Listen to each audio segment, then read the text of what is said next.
श्री राधा गोविंद देव प्रभु की एवं जिनके प्रांगण में आप विराज रहे हैं ऐसे पूज्य श्री राधा माधव प्रभु के चरण सन्निधि में हम आप सब लोग हरि चर्चा करने के लिए एकत्रित हुए हैं, ये हमारा परम सौभाग्य है।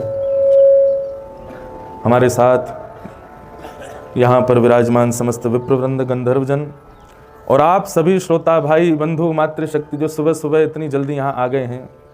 कई लोग नहा धो के आए हैं, कई लोग बिना नहाए धोए आए हैं। बिना नहाए धोए कौन कौन आया है ये बताओ? अच्छा, 3-4 ने हाथ खड़े कर भी दिए।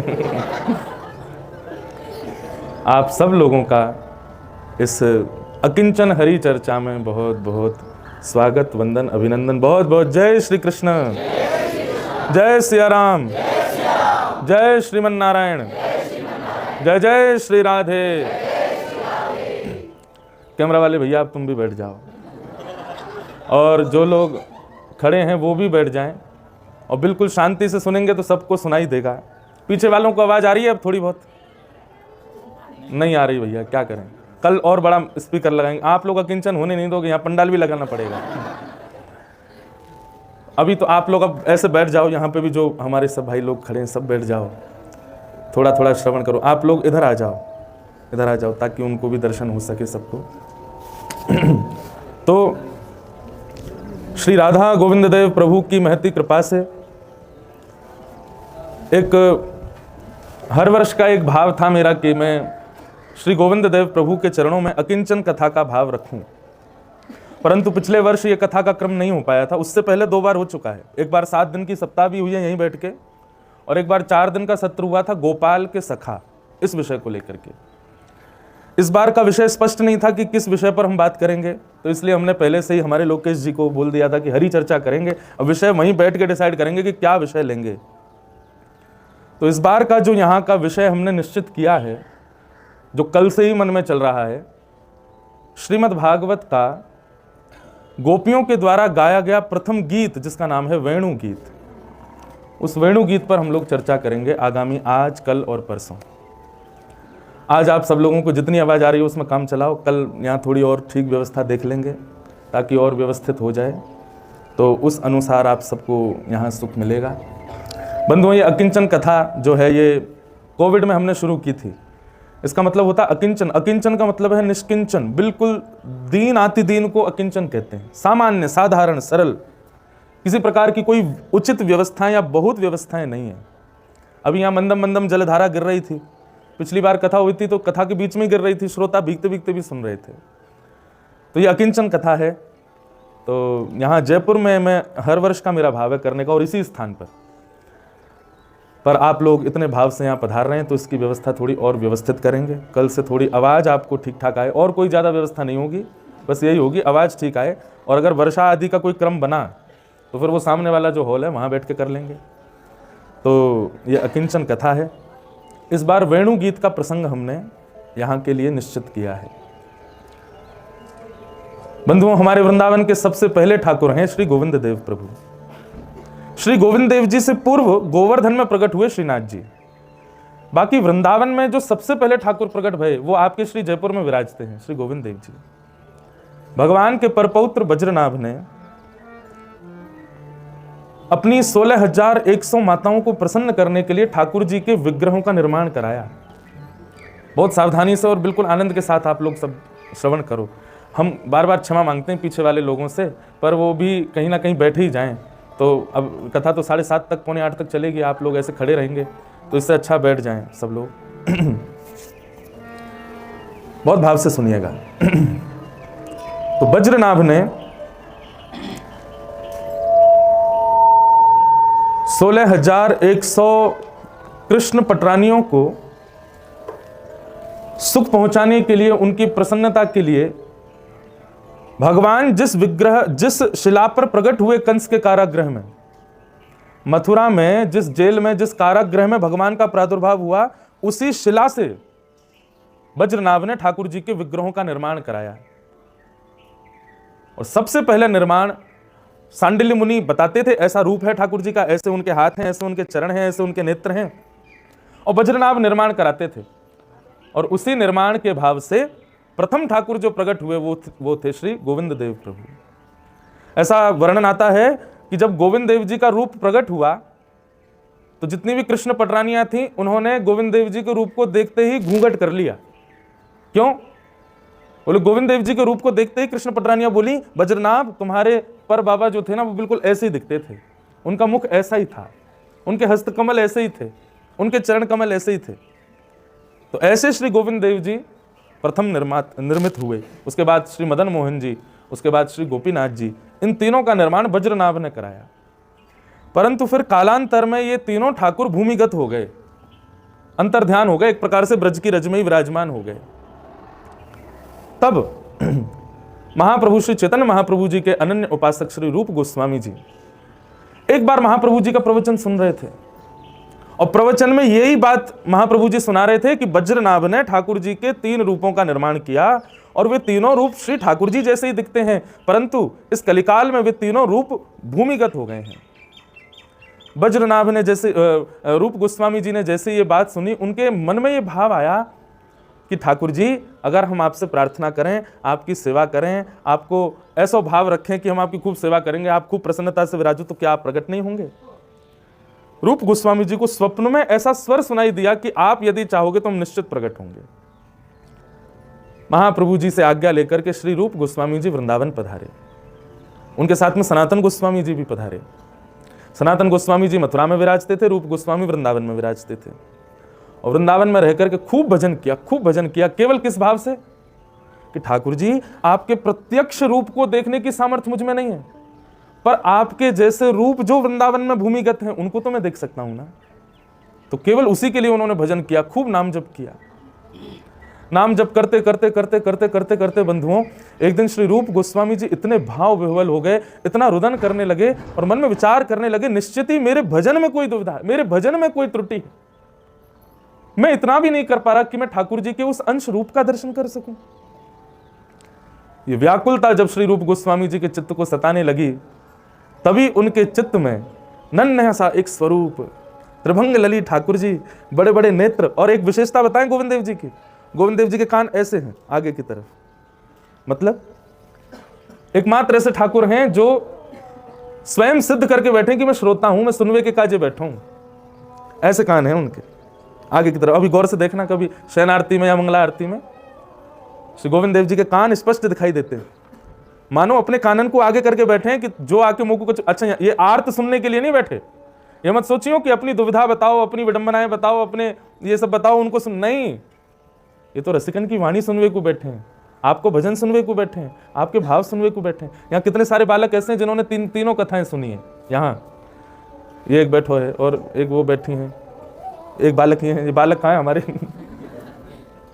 हैं, एक और 2-3 बालक और मुझे दिखाई नहीं दे रहे, वो सब यहीं बैठे हैं। ये लोग नित्य जाते हैं और नित्य गोविंद देव जी को भक्तमाल सुनाते हैं। नित्य एक भक्त का चरित्र, रोंगटे खड़े होने लगे, नेत्रों से अश्रुपात होने लगा और मुख से गोविंद गोविंद गोविंद नाम ध्वनि प्रकट होने लगी। और वही स्वरूप रूप गोस्वामी जी से बोले, बाबा तू यहां बैठो है, मैं तेरी प्रतीक्षा कर रहा हूं। रूप गोस्वामी जी ने पूछा, कहाँ है भगवान? बोले ये पासी में जो गोमा टीला है ना, मां देखियो, वह गोमा टीला पे एक पर्वत खंड है, वह पर्वत खंड पे गैया जावे और गैया जाके रोज एक स्थान पे जाके अपने थन से अनायासी दुग्ध की धार बहावे। वो जहां दुग्ध की धार बहावे वहीं मैं बैठा हूं।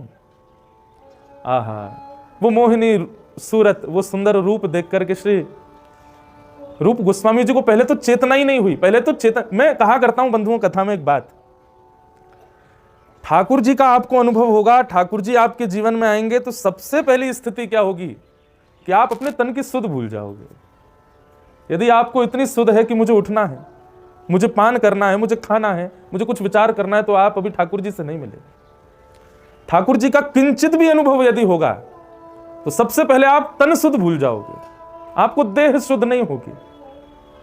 ठाकुर जी का अनुभव होगा तो आपको समय का पता नहीं चलेगा, कब कब में समय निकल जाएगा। ठाकुर जी का अनुभव होगा तो शारीरिक इंद्रियों की जो जो व्यवस्थाएं और जो जो अवस्थाएं स्थिति होती हैं उनका विचार आपके चिंतन में नहीं आएगा, आप अजीब सी स्थिति में चले जाओगे। मैं कोई निंदा नहीं कर रहा हूं, मुझे बहुत प्रिय है वो भजन, राम आएंगे तो अंगना सजाऊंगी, राम आएंगे तो दीप जलाऊंगी, राम आएंगे तो भोग लगाऊंगी, पर मैं कहूं तो राम आएंगे तो आप कुछ भी नहीं कर पाओगे, तब समझो कि राम आए हैं। स्थिति सुनी विदुरानी की, जो अस्त व्यस्त वस्त्र में है, जिसको यह भी भान नहीं कि मुझे कुछ धारण करना है, जिसको यह भी भान नहीं कि ठाकुर जी आए मैं पाटा तो सीधा रखूं, जिसको यह भी भान नहीं कि मैं ठाकुर जी को छिलका खिला रही हूं कि गुठली, ठाकुर जी को फल खिला रही हूं कि छिलका। ऐसी स्थिति आ जाएगी जब ठाकुर जी आएंगे। और एक बात निश्चित है बंधुओं, ठाकुर जी यदि आपको दर्शन देने का मन बनाएंगे तो सबसे पहले स्वप्न में दर्शन होगा। प्रत्यक्ष ठाकुर जी सीधे आपके सन्मुख आ जाएं ऐसा नहीं है। 3 सीढ़ियां हैं। सबसे पहली सीढ़ी है स्वप्न में ठाकुर जी का अनुभव होगा। या तो ठाकुर जी दिखेंगे, या ठाकुर जी का धाम दिखेगा, या ठाकुर जी का चिंतन और ठाकुर जी की उपासना, ठाकुर जी की रसलीला गाने वाले वैष्णव दिखेंगे। और अशोभनीय रूप में नहीं दिखेंगे, शुभ रूप में दिखेंगे। नृत्य करते हुए दिखेंगे, कीर्तन गाते हुए दिखेंगे, कथा सुनाते हुए दिखेंगे वैष्णव। धाम का दर्शन स्वच्छ रूप में होगा, और या फिर स्वप्न में ठाकुर जी की अनुभूति होगी। तो ये प्रथम सीढ़ी है। ठाकुर जी यदि मिलने का मन बनाएंगे सबसे पहले स्वप्न में आएंगे। ठाकुर जी यदि मिलने का मन बनाएंगे तो दूसरी स्थिति क्या होगी? अनुभूति। जैसे अभी हवा स्पर्श कर रही है हमारे तन को, ऐसे कहीं ना कहीं ऐसी अनुभूति होगी कि ठाकुर जी हैं। मैं कहता हूं कथाओं में, फिर इत्र की सुगंधी आने पर यह नहीं लगेगा कि कोई फ्रेग्रेंस की दुकान पास में, यह लगेगा कि श्याम सुंदर तो नहीं घूम रहे हैं। मोर पंख देख करके ये नहीं लगेगा कि मोर होगा पास में, बल्कि ऐसी भावना आएगी कि कहीं श्याम सुंदर तो नहीं गुजर के गए। कहीं चंदन छिड़का हुआ दिख जाए तो यह भाव नहीं होगा कि किसी ने चंदन छिड़का है, बल्कि यह भाव आएगा श्री कृष्ण के चरणों में लगा हुआ कुमकुम ही तो नहीं है। ऐसी अनुभूतियां, जैसे कई बार आप बादल देखते हैं तो बादलों में आकृति दिखाई देती है, पर ठाकुर जी जिससे मिलने का मन बनाएंगे उसको पहले स्वप्न में ठाकुर जी दिखेंगे, दूसरे में ऐसे अनुभव होंगे उसको बादलों में आकृति भी ऐसी दिखेगी कि ये तो श्याम सुंदर है। कई बार मार्बल में सुंदर सुंदर आकृति बनी रहती, तो मार्बल में भी वो देखेगा तो उसको लगेगा नहीं श्याम सुंदर है। वो वृक्ष की आकृति देखेगा तो वहां भी श्याम सुंदर है। उसको जगह जगह अनुभूति होने लगेगी। अरे कहां तक कहें, वो मानवों को भी देखेगा ना, तो मानवों में भी कहीं ना कहीं लक्षण श्याम सुंदर के दिखेंगे। कोई सामान्य तिलक लगा करके, सामान्य केवल वैष्णव भेष धारण करके भी आ जाएगा ना, तो आपको लगेगा श्याम सुंदर ऐसे दिखते होंगे। ऐसी स्थिति हो जाएगी। तो प्रथम, ठाकुर जी यदि मिलने का मन बनाएंगे तो स्वप्न में मिलेंगे। दूसरी बात, ठाकुर जी यदि मिलने का मन बनाएंगे तो इस प्रकार की अनुभूतियां होने लगेंगी, यत्र तत्र सर्वत्र आपको आकृतियों में भी श्री कृष्ण दिखेंगे। और तीसरा, ठाकुर जी मिलने का मन बनाएंगे तो फिर यह विचार नहीं करेंगे कि आप कहां हो, किस भाव में हो, कैसे हो, वे सन्मुख आकर के आपको प्रत्यक्ष दर्शन देंगे। स्वप्न दर्शन, अनुभूति दर्शन और प्रत्यक्ष दर्शन, ये 3 विधा है। किसी भी भक्त का चरित्र देख लो, भक्तिमती मीराबाई हो, भक्तिमती करमती बाई हो, हमारे गोस्वामी श्री गोस्वामी तुलसीदास जी हो, सूरदास जी हो, सबको पहले अनुभव ही हुआ है, अनुभूति में ही दिखा है कि ठाकुर जी हैं, फिर प्रत्यक्ष दिखे। तो श्री रूप गोस्वामी जी के चित्त में जो स्वरूप आया, उसने कहा मैं गोमा टीला में बैठा हूं, और वह गोमा टीला में जहां गैया जाकर के अपनो अनायास दुग्ध बहावे, वहीं से मेरा स्वरूप निकालो। रूप गोस्वामी दौड़ करके गए, गोमा टीला के ऊपर जाकर के देखा, तभी एक वेद रक्षणा गौ माता आई, और गौ माता एक शिखर के ऊपर जाके खड़ी हुई, और अनायासी बिना किसी के हाथ लगाए ही उसके थनों से दुग्ध प्रवाह होने लगा। रूप गोस्वामी जी ने जाकर के प्रणाम किया, पुष्प अर्पित किए, प्रणाम वंदन करके जैसे ही वहां के उस भाव को, जो मिट्टी आदि थी, उसको थोड़ा विलग किया, तभी प्रकट भये हमारे श्री गोविंद देव प्रभु। श्री राधा गोविंद देव प्रभु की। सब सुख सागर रूप जागर रहे वृंदावन धाम, सब सुख सागर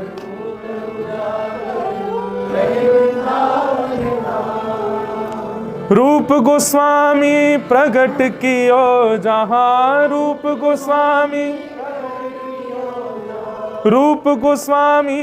प्रगट कियो जहां, रूप गोस्वामी राधा गोविंद रूप निधान, वृंदावन प्यारो वृंदावन, वृंदावन मेरो हे श्री वृंदावन प्यारो वृंदावन, रूप गोस्वामी प्रगट कियो जहां, रूप गोस्वामी श्री रूप गोस्वामी प्रगट कियो जहां, राधा गोविंद रूप निधान। वृंदावन प्यारो वृंदावन, वृंदावन हे श्री वृंदावन मेरो वृंदावन। श्री राधा गोविंद देव प्रभु की। ऐसे प्रकट भय हमारे वृंदावन के प्रथम ठाकुर श्री राधा गोविंद देव। वृंदावन के अष्टदल कमल के बिल्कुल मध्य में विराजमान है श्री गोविंद देव जी। फिर कालांतर में सनातन गोस्वामी जी को लगा कि रूप को तो मिल गए गोविंद देव जी, अब हमको कैसे मिले। तब सनातन गोस्वामी जी ने श्री मदन मोहन जी को प्राप्त किया। कैसे प्राप्त किया ये कथा हम कल सुनाएंगे। और फिर मधु पंडित, उनको श्री गोपीनाथ जी प्राप्त भये। और देखो कितने भाग्य की, सौभाग्य की आप लोगों की बात है कि हमारे वृंदावन के सप्त निधियों में 2 निधि तो आपके जयपुर में ही विराजते हैं, श्री राधा गोविंद देव जी और श्री गोपीनाथ जी।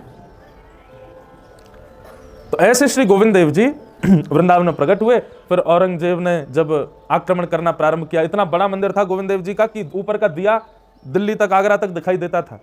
औरंगजेब ने जाकर के मंदिर ध्वस्त करने का प्रयास किया। गोविंद देव जी ने आज्ञा कर दी, बोले भैया हमको कहीं और ले चलो। तब श्री गोविंद देव जी जयपुर में पधारे। और जैसा मुझे पता चला, श्री गोविंद देव जी जयपुर आए तो सबसे पहले इसी स्थान पर विराजे जहां हम लोग बैठे।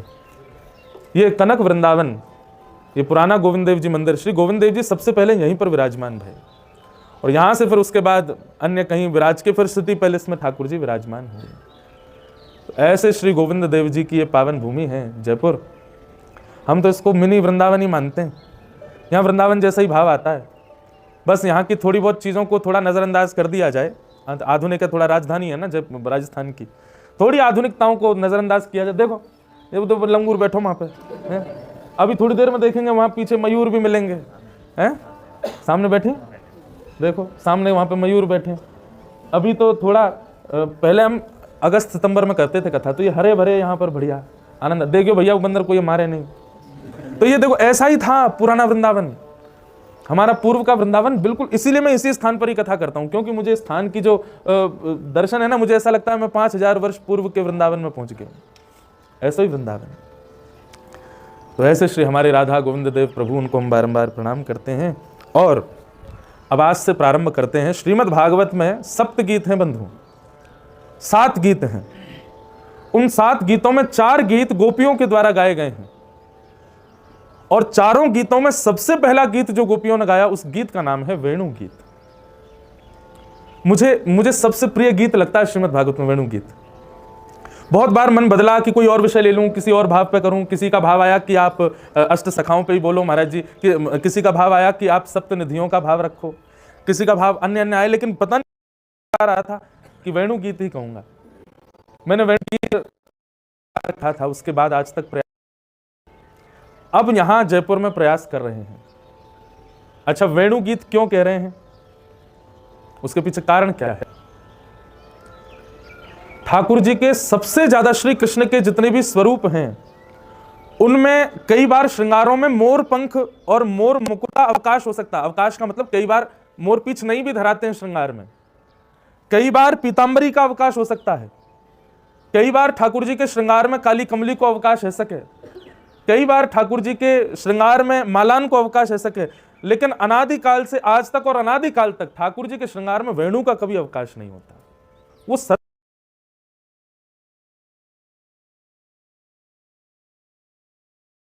त्याग सके लेकिन वेणु को त्याग ना करें। तो इसलिए हमने वेणु गीत सुना कि भैया वो वेणु इतनी प्रिय है ठाकुर जी को, वह वेणु से हम ऐसा कहा सीखें कि हमको भी ठाकुर जी वेणु की तरह रख लें, कभी हमारा त्याग ना करें। ये वंशी बंधुओं, कहीं इनको शिव जी का स्वरूप माना गया, कहीं टीकाकार इनको महादेव का रूप मानते हैं, कहीं पर इनको हनुमान जी का रूप मानते हैं। ऐसी वेणु।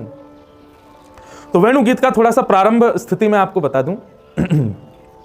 वेणु गीत का रूप क्या है? ठाकुर जी गैया चराने जाते हैं वन में, और जैसे ठाकुर जी वन में जाते हैं, वन में जाकर के वेणुनाद करते हैं, उनकी वेणु को घर बैठी हुई गोपियां सुनती हैं। और जब घर बैठ करके गोपियां सुनती हैं तो गोपियों के नेत्र बंद हो जाते हैं और किलोमीटरों दूर वन में ठाकुर जी जो लीला कर रहे हैं वो वेणु की ध्वनि से गोपियों को घर बैठे बैठे दिखने लग जाता है। उसको वेणु गीत, वेणु गीत एक प्रकार से आज की भाषा में कहें तो लाइव टेलीकास्ट ठाकुर जी का। वेणु के स्वर को सुनकर के गोपियों को प्रत्येक, और एक और बात, हर गोपी को वेणु सुनाई दे रही है और लेकिन हर गोपी को अलग अलग रूप दिख रहा है। कैसे कैसे रूप ठाकुर जी के दिख रहे हैं उसी का वर्णन जहां किया गया उसका नाम है वेणु गीत। आज तो प्रारंभ है, आवाज भी थोड़ी कम आ रही है, इसलिए मैं केवल प्रारंभिक भूमिका, लेकिन ये प्रारंभिक भूमिका ही सबसे ज्यादा जरूरी है। इसी को ही नई भाव से सुना होगा तो पूरे वेणु गीत में सुख नहीं मिलेगा, इसलिए थोड़ा ध्यान से सुनिएगा। वेणु गीत, तो वेणु गीत जब ठाकुर जी वेणु वादन करते हैं गोपियों को ठाकुर जी के रूप का दर्शन होता है। ये पूरा वेणु गीत है। अब वेणु गीत का प्रारंभ कर रहे हैं। बंधु आप थोड़ी देर के लिए भूल जाओ, आप सब जयपुर में हैं, थोड़ी देर के लिए भूल जाइए कि आपको नाम कहा है, ऊपर से हवा लग रही है, वर्षा गिर रही है, आवाज कम आ रही, सब भूल जाओ। बस एक चीज का ध्यान रखिएगा, वेणु गीत में जब ठाकुर जी की रूप माधुरी का वर्णन हो उस समय नेत्र बंद रखिएगा और कर्ण रंध्र से उस स्वरूप का चिंतन अपने चित्त में चित्रण बनाइएगा और चित्रण बना के यथावत जैसे गोपियों को दर्शन हो रहा है वैसा दर्शन कीजिएगा। हम प्रमाणित करके कह रहे हैं कि इन 3 दिवस के इस वेणु गीत के सत्र में ठाकुर जी के प्रत्यक्ष दर्शन का कुछ अंश तो हमको प्राप्त होगा ही होगा, निश्चित होगा। गोपी गीत सब गाते हैं पर उस गोपी गीत की भूमिका वेणु गीत से प्रारंभ होती है। तो आओ ऐसे इस वेणु गीत में हम लोग प्रवेश करते हैं। वेणु गीत के प्रारंभ से पहले ठाकुर जी का एक रूप दिखाया गया है, वो रूप कैसा है दर्शन करो। बरहा पीडम नटवर वपु कर्णयो कर्णकारम विभ्रदवासः कनक कपिसं वैजयन्तीं चमालां रन्ध्रान् वेणोमधर सुधया पूरयन् गोपवृन्दैः वृन्दारण्यं स्वपदरमणं प्राविशद गीत कीर्तिः। अच्छा एक बात, यदि वेणु गीत नहीं होता तो श्रीमद् भागवत के वक्ता श्री सुखदेव जी हमको कभी प्राप्त नहीं होते। श्री सुख परंपरा से अभिषिंचित स्थान आपके जयपुर में विराजमान है, सरस निकुंज। कभी कभी जो लोग कथा सुनते हैं उन लोगों ने कभी पद सुने होंगे, सरस माधुरी जी के पद गाता हूं मैं कथा में। वो सरस माधुरी जी जो जिनके पद हम गाते हैं उनका स्थान यही है, गोविंद देव जी मंदिर के पास में। जरूर जा बंधुओं, ये रसिक जनों के स्थान ढूंढते रहा करो। वृंदावन भी जाते हो तो केवल राधा वल्लभ, राधा रमण और बिहारी जी दर्शन करके संतुष्ट मत हो जाया करो, खोजा करो कहाँ हैं वैष्णव जन, कहाँ विराजते हैं, उनके स्थानों पे जाओ, जाकर के थोड़ी देर वहां बैठो, वहां की रज इकट्ठी करो, उसको नित्य माथे से लगाओ, वहां विराजमान महाराज जी, वहां विराजमान पूर्वाचार्यों के ग्रंथ पढ़ो। ये सब आपको करना है, इसी से ही भक्ति में वर्धन होगा। तो अभी तो 3 दिन में नहीं, 3 दिन कथा सुन लो, उसके बाद कभी अवकाश हो सरस निकुंज जाइएगा, वहां जाके ठाकुर जी का दर्शन करिएगा। और कई सरस निकुंज के भी यहाँ पर वैष्णव श्रोता बैठे हैं, तो वहां जरूर जाया कीजिए। सरस माधुरी जी के ऐसे मधुर मधुर पद हैं, हम गाएंगे कथा में। तो वेणु गीत नहीं होता तो श्री सुखदेव जी की प्राप्ति नहीं होती हम लोगों को। क्यों? सुखदेव जी के साथ क्या हुआ, वो जन्म लेते ही यम प्रव्रजन्तमनुपेत मपेत कृत्यम द्वैपायनो विरह कातर आजुहाव पुत्रेति तन्मय तया तरवो भिनेदु तम सर्वभूत हृदय मुनिमानतोष्मि। जो जन्म लेते ही वन में चले गए थे, ध्यान में गए थे, निर्गुण निराकार ब्रह्म के ध्यान में गए थे। लेकिन वेदव्यास जी महाराज ने जब भागवत की रचना की तो भागवत की रचना करके उन्होंने अपने शिष्यों को बुलाया और बुला करके कहा कि घर घर में जन जन में भागवत जी को पहुंचाने के लिए एक युवा श्रेष्ठ वक्ता की आवश्यकता है, और वो गुण मेरे पुत्र सुखदेव में है। पर सुखदेव को बुलाया कैसे जाए? तब वेणु गीत का ये जो श्लोक है, ये श्लोक वेदव्यास जी ने छोटे छोटे बच्चों को याद करा दिया और कहा कि तुम पहाड़ों पर जाकर के इसका आर्तनाद करना, इसका उच्च स्वर में वाचन करना। यदि स्वर सुनकर के कोई बालक कहे कि मुझको ये रूप जिनका तुम बता रहे हो इनका पूर्ण दर्शन कराओ, तो उस बालक को लेकर के मेरे पास आ जाना। तब वो छोटे छोटे बालक हिमालय पर गए और हिमालय पर जाकर के इस श्लोक का वाचन किया। बरहा पीड़म नटवर वपुः कर्णयो कर्णकारम अब ठाकुर जी की छवि बनाना, कैसे हैं ठाकुर जी, वर्णन कर रहे हैं। वरहा पीड़म, ठाकुर जी ने टेढ़ा मुकुट पहना हुआ है। अच्छा, मैं कथा में बताता हूं ठाकुर जी टेढ़ा मुकुट क्यों पहनते हैं। हमारे गोविंद देव जी, राधा रमण जी, राधा वल्लभ जी ये टेढ़ा मुकुट काहे को पहने। एक श्री स्वामी हरदास जी का पद है, यदि अभी मिल जाए तो मैं सुनाऊं। जहां जहां चरण परत प्यारी जू के, तहां तहां मन मेरो करत है छाँव। इस प्रकार के भाव हैं, अभी मिल जाएगा तो सुनाऊंगा।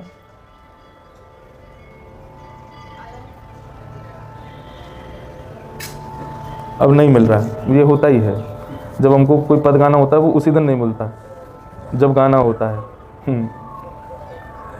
तो इसका भाव यही है कि जहां जहां चरण पड़त प्यारी जू के, तहां तहां मन मेरो करत है छाँव रे।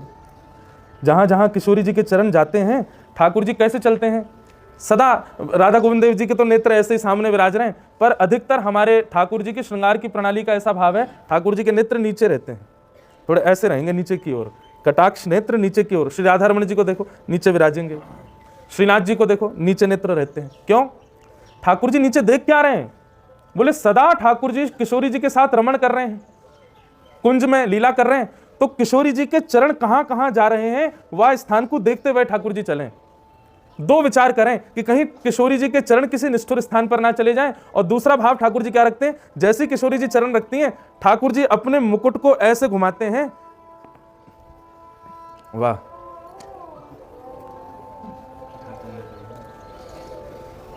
सुनाएं। श्री स्वामी हरदास जी का पद है। स्वामी जी के पद थोड़े से गाने में ना कठिन होते हैं, पर होते बड़े बढ़िया।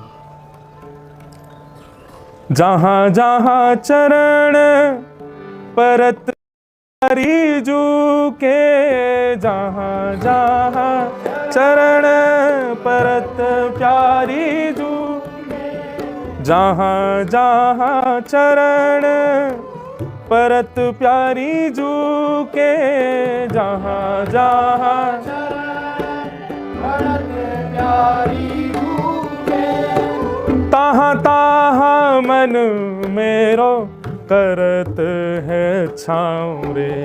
ताहा ताहा मन मेरो करत है, हे ताहा ताहा मन मेरो करत है छाँव रे।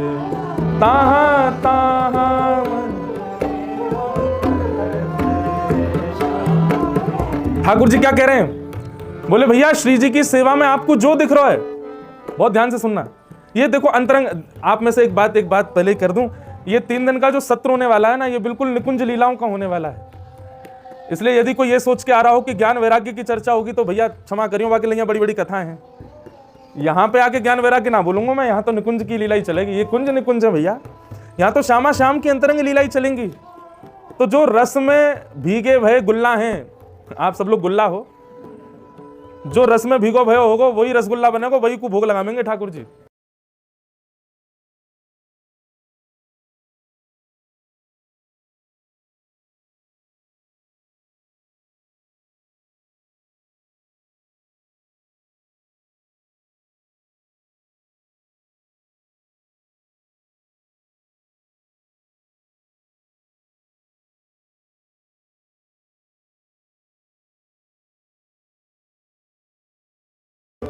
चवर डुरावत बहु मूरत मेरी, चवर।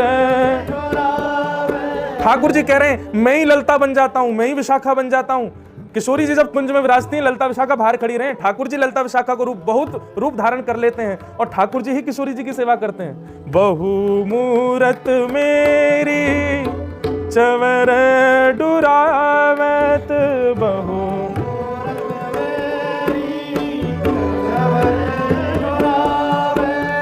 को बीरी खवावत, को बीरी खवा, हे जहाँ जहाँ चरण परत प्यारी जू के, जहाँ जहाँ चरण ताहा ताहा मन मेरो करत है छाँव, ताहा ताहा मन मेरो। श्री हरिदास के श्यामा स्वामी कुंज बिहारी, श्री हरिदास के स्वामी श्यामा, श्री हरिदास के स्वामी श्यामा कुंज बिहारी, श्री हरि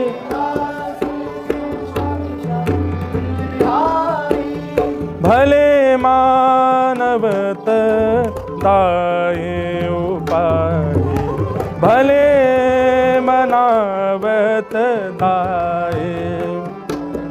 हे जहाँ जहाँ चरण परत प्यारी जू के, जहाँ जहाँ चरण परत प्यारी जू, ताहा ताहा मन मेरो करत है छाँव, ताहा ताहा मन मेरो करत है छाँव।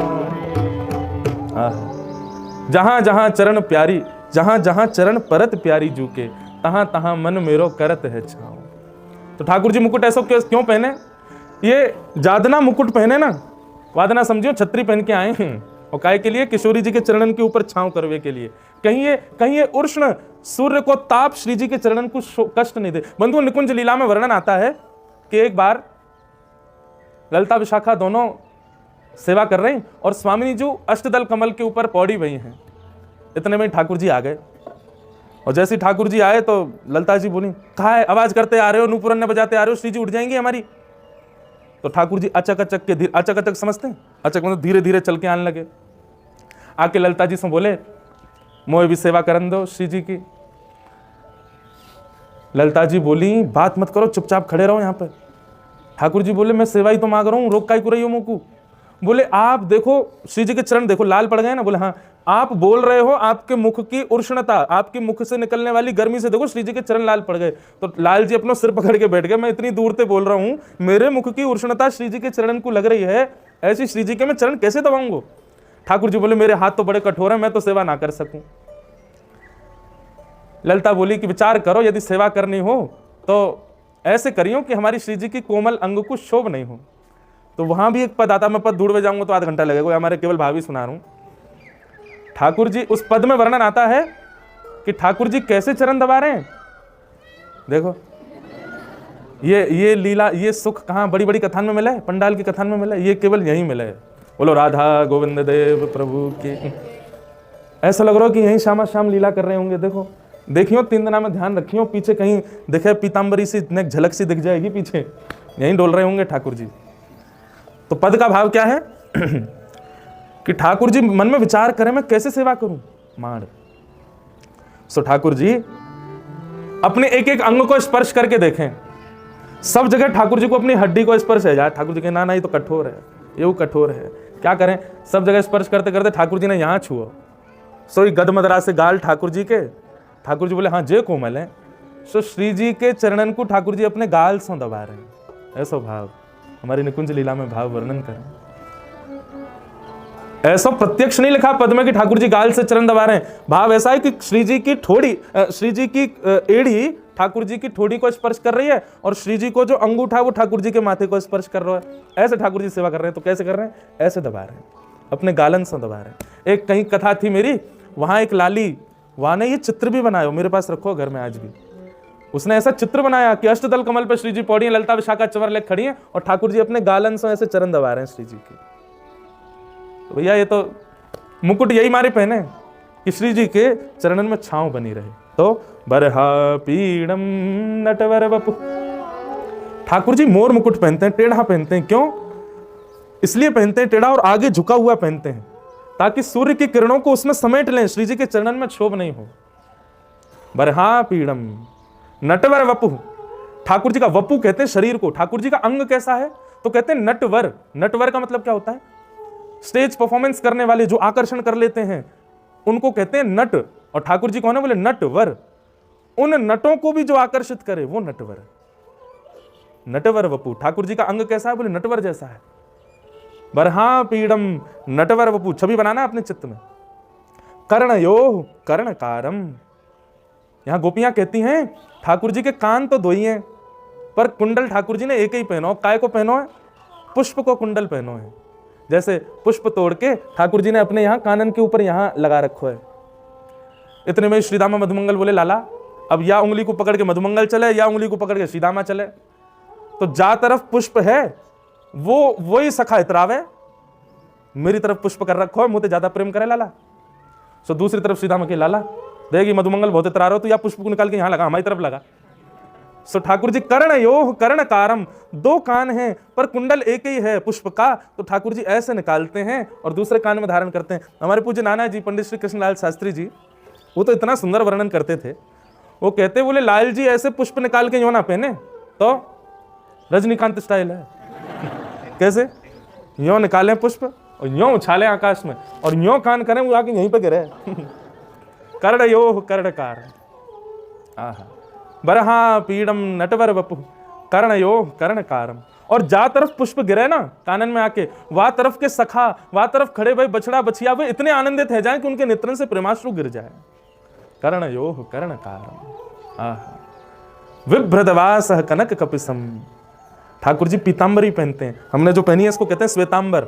ये पीलो कर दो, तेसु के पुष्प रंग डाल के, तेसु के पुष्पन ने बढ़िया जल में भिगो के बाद से जब पीलो रंग है जाए, वही मैं श्वेतांबर को डाल दो, यही पीलो है जाएगा। ऐसे ठाकुर जी पीतांबरी पहनते हैं। विभ्रदवासः कनक कपिसम वही जयंतीम चमालाम, सुंदर ठाकुर जी ने वैजंती माला पहनी है। और रंध्रान वेणु अधर सुधया, अपने अधर पर ठाकुर जी वेणु नाद करते हुए चल रहे हैं। रंध्रान वेणु अधर सुधया पूरयन गोप वृंदई वृंदारण्यम स्वपद रमणम प्राविशत गीत कीर्ति। गोपियां इस रूप का दर्शन करती हैं और इस रूप का दर्शन करते करते करते करते भाव विह्वल हो जाती हैं, और यहीं से प्रारंभ होता है वेणु गीत। ये वेणु गीत का श्लोक नहीं, वेणु गीत से पहले का श्लोक है। आओ एक दो श्लोक तो प्रारंभ कर ही दें आज। गोपियां कह रही हैं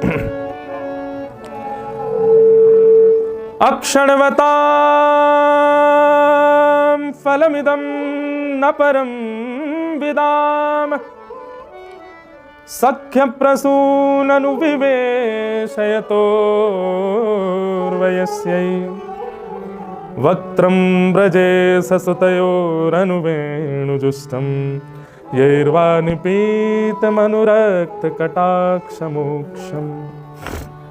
आहा, ये गोपियों का सबसे पहला उद्गार है ब्रजमंडल में। गोपी गीत बाद में गाया है, पहले वेणु गीत गाया है। वेणु गीत गा रही हैं और गोपियां कह रही हैं, जो अभी स्वरूप का वर्णन किया गया, गोपियां कहती हैं अक्षणवताम फलमिदम न परम विदाम। गोपियां कहती हैं इन आंखों को पाने का साफल्य क्या है? आपको कोई वस्तु मिले तो उसका कोई यूज होता है, डूज एंड डोंट्स होते हैं, क्या करना है क्या नहीं करना उस वस्तु से वो निर्धारित होता है। गोपियां कहती हैं ठाकुर जी ने हमको ये दो नेत्र प्रदान किए, इन नेत्रों को पाने का साफल्य क्या है? इन नेत्रों से क्या देखोगे तब लगेगा कि हाँ नेत्र सफल हुए? तब गोपियां कहती हैं सख्य प्रसूननु विवेशयतोर्वयस्यै वक्त्रम ब्रजेश सुतयोरनुवेणुजुष्टम यैर्वा निपीत मनुरक्त कटाक्ष मोक्षम। आहा, गोपियां कहती हैं जिसने इन नेत्रों से सब कुछ देख लिया, परंतु कभी वेणु रव करते हुए, घुंघराले केश जिनके हैं, पीतांबरी जिन्होंने पहनी है, गैयाओं के आगे पीछे जो डोल रहे हैं, ऐसे श्याम सुंदर को जिन्होंने एक बार भी अपने नेत्रों से नहीं देखा, संपूर्ण जीवन में निश्चित है कि उन्होंने नेत्रों को पाने का साफल्य पाया ही नहीं है, उन्होंने नेत्रों से कुछ देखा ही नहीं है। बंधुओं, ये वेणु गीत जब जब इसका पाठ करते हैं, जब जब इसके भाव सुनते हैं, जब जब यहां देखते हैं ना, तो मन होता है कि गोपियां जो बात कह रही हैं ये कब सफल होगी हमारे साथ। आहा, सूरदास जी महाराज, उनसे कोई ऐसे ताने देता था, सूरदास जी तुम 24 घंटे ठाकुर जी के कीर्तन गाते रहते हो, ठाकुर जी के भाव गाते रहते हो, और देखो ठाकुर जी ने कितना बुरा किया तुम्हारे साथ। और क्या बुरा किया? बोले तुमको नेत्र ही नहीं दिए। सूरदास जी कहते हैं मुझसे ज्यादा सौभाग्यशाली संसार में कोई नहीं है। बोले क्यों? बोले आप लोगों को नेत्र मिले हैं, इसका मतलब आप बाकी की वस्तुएं भी देख सकते हो, लेकिन ठाकुर जी ने मुझको नेत्र नहीं दिए। क्यों? ठाकुर जी ने मुंह को वचन दिया, बोले तू कछु मत देखे, तेरे नेत्रन को देखवे की शक्ति तभी आएगी जब मैं तेरे सामने आऊंगा, तू और कछु देखवे के काजे है ही ना है। ठाकुर जी ने मुझे नेत्र इसलिए नहीं दिए ताकि मैं नेत्रों से कुछ और ना देखूं। मेरे नेत्र तो केवल तब खुलेंगे जब श्याम सुंदर मेरे सामने आएंगे, मैं जब उनको देखूंगा तभी मुझे नेत्र प्राप्त करने का साफल्य होगा। सूरदास जी अपने भाव में कहते हैं कि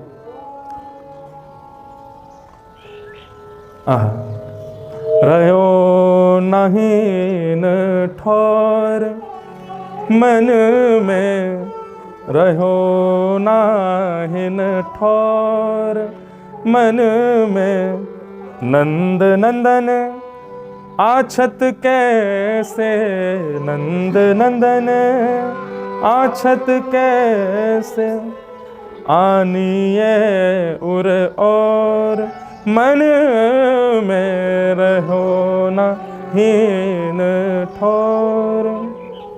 चलत चितवत दिवस जागत, चलत चितवत दिवस, स्वप्न सोवत राती, स्वप्न हृदय ते बह मदन मूरति, हृदय ते बह मदन, छिन्ना इत उत जाती, छिन्ना इत उत जाती। सूरदास जी की स्थिति देखो। सूरदास जी कह रहे हैं चलत चितवत दिवस जागत, बोले मैं चलता भी रहता हूं तब भी मुझे वही दिखते रहते हैं। दिवस जागत, दिन में जब जगा हुआ होता हूं तब भी वही दिखते हैं, रात्रि को सो जाता हूं तब भी वही दिखते हैं। बोले कौन दिखता है?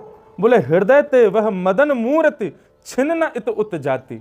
अरे भैया, जिसके चित्त में साक्षात मदन मोहन जी विराज रहे हों, उसको नेत्रों से भला कुछ और देखने की इच्छा कैसे हो सकती है? हमारे वृंदावन में क्या में निधिवन में कोई चलो गए और रात में अगर बैठ गए तो सुबह तक अंधो है जाए, सेवा कुंज में कोई चलो गए सुबह तक बावड़ो है जाए। बस एक बात कहूं, ये केवल निधिवन और सेवा कुंज में नहीं, हमारी दृष्टि यदि हो तो पूरे वृंदावन के कोई भी कोने में भी ये स्थिति है सके। ठाकुर जी की लीला केवल और केवल वहीं सीमित स्थानों पर नहीं होती, हर जगह है रही है। हमारे पास देखने को दृष्टि नहीं है। और एक बात सत्य मानियो, ठाकुर जी यदि दिख गए तो नेत्र यदि होंगे भी ना तो शायद तुम स्वयं ही फोड़ लोगे, बोले कि आपको जो देखना ही ना है मुझे।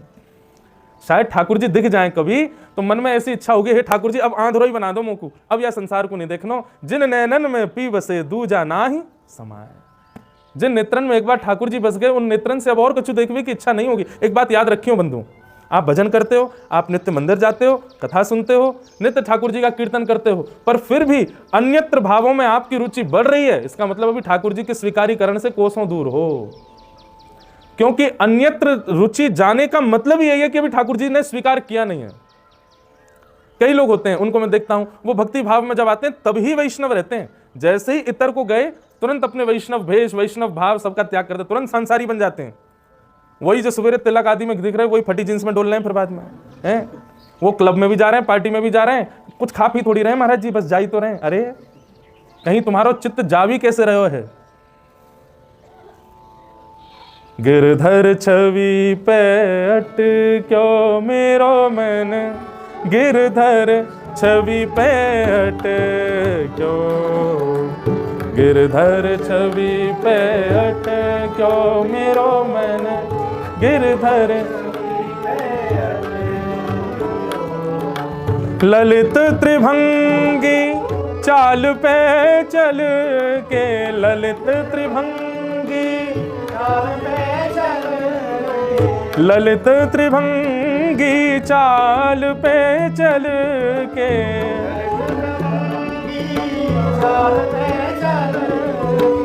चिबुक चारू गड़ी ठट क्यों, चिबुक दाव भाव से, गिरधर छवि पे अट क्यों मेरो मन, गिरधर छवि पे अट क्यों, गिरधर छवि पे अट क्यों मेरो मन। श्री कृष्णदास जी कहते हैं, ललित त्रिभंगी चाल पे चल के चुबुक चारु गढ़ी ठटक्यो। ठाकुर जी कौन है? श्री राधा गोविंद देव जी कौन है? मदन मोहन जी कौन है? राधारमण जी कौन है? ये चिंबक हैं। और हम लोग कौन है? हम लोग लोहा हैं। उनके सामने जाएंगे तो चिपक ही जाएंगे, और यदि नहीं चिपके हैं तो या को मतलब क्या है? हम एक्सपायर रह गए, जंग लग गई है हमारे लोहा में, बर्बाद है वो, बेकार है वो संसार के विषय में जाके। जो लोहा बर्बाद है जाए वही ना चुपके बातें जाके चिंबकते, और जो बर्बाद है जाए ना वो चिपक भी जाए तो कैसे चुपके? अगर चिंबक उठा लो तो सोई लटक जाएगा, गिर ही जाएगा फिर। तो हम लोग वैसे वाले लोहा हैं, हम चिपके तो सही हैं लेकिन वैसी पकड़ नहीं है कि महाराज दम लगाना पड़े हटावे में। ललित त्रिभंगी चाल पे चल के चुबुक चारु गढ़ी ठटक्यो, मेरो मन गिरधर छवि पे अटक्यो। आहा, कृष्णदास जी दूसरी बात कहते हैं, इसको याद रखिएगा। सजल श्याम घन वरण लीन है, सजल श्याम घन, सजल श्याम घन वरण लीन है, सजल श्याम घन, फिर चित अनत न भटक्यो, फिर चित। ठाकुर जी ने यदि वर्ण कर लियो तो चित्त कहीं नहीं भटकेगो, चित्त विषय की ओर जावेगो ही नहीं। आप जबरदस्ती प्रयास भी करोगे कि मैं विषय को नेक अनुसंधान करूं तो आपको मन अपने आप हट जाएगो। फिर चित्त अनत न भटक्यो, ये कैसे वैष्णव हैं जो वैष्णव भी हैं और चित्त को दूसरी जगह भी लगा लेते हैं? ये स्वीकार नहीं किए अभी ठाकुर जी ने। इसलिए भैया यदि आप वैष्णव भेष धारण करो, वैष्णव बन गए हो, तो या को प्रयास भी करो कि हमारो चित्त अन्यत्र कहीं नहीं जावे। हे कृष्ण दास किए प्राण न्युछावर,